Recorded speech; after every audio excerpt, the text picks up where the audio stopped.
Hong Kong, in my view, is a grand experiment that has failed miserably. This grand experiment contained the following 4 elements. Number one, it is experimented in this scheme called the one country, two systems formula. And what happened in Hong Kong in the last couple of years has proven that this is indeed is nothing but a bankrupt idea.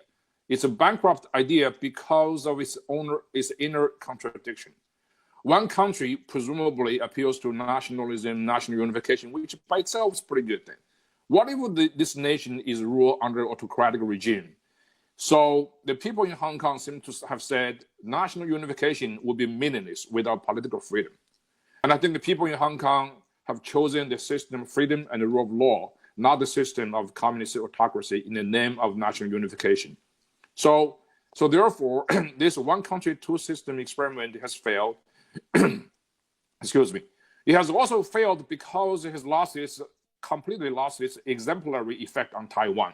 Hong Kong is first and foremost a promise made by the CCP in 1984.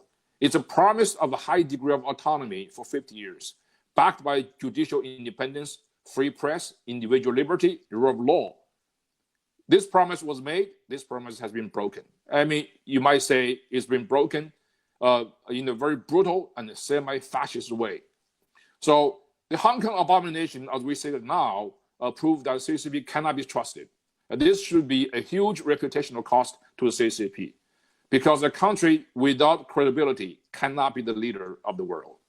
He was willing to put his trade deal on the line to prevent the CCP from directly involving in violent suppression of Hong Kong protest. And I must say, and this is very important, the president, the Hong Kong issue was the only issue the president was willing to sacrifice his China trade deal for.